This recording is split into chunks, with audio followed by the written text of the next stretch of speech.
there's a lot of people doing, making the wrong decisions here, or kind of finding that they've chosen the wrong product. But what I would say is that, and it might be because I'm a bit biased towards the SDK because that's where my expertise has been.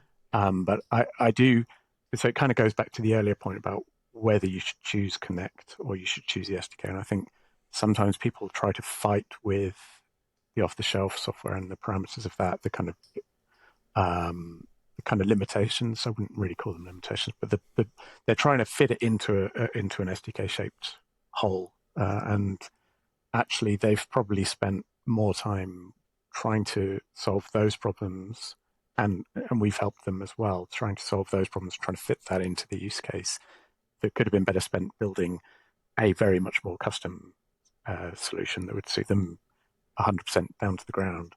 I think some of that comes from they've come to this, we don't have the dev resource, we don't have the time to build this, or we don't want to own this as a thing. So those are understandable things, but that can be a mistake sometimes. I think, I mean, in an ideal world, everyone would want the SDK in a kind of Connect shape.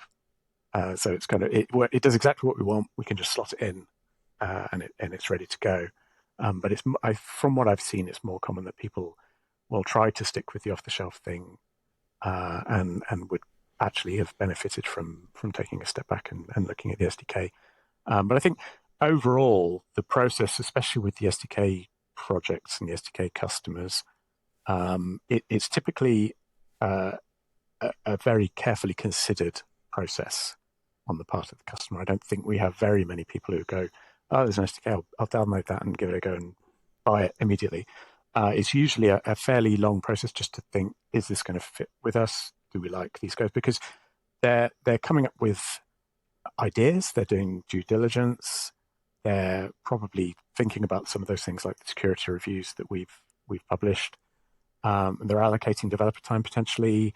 They're maybe doing a proof of concept, and it's all heading towards a very long-term partnership. So typically there isn't a typical sort of stumbling block that they hit that I would say would be shared, because most people are doing this for the long term. They've come at this, and they're not going to overlook small things or even big things that would trip them up.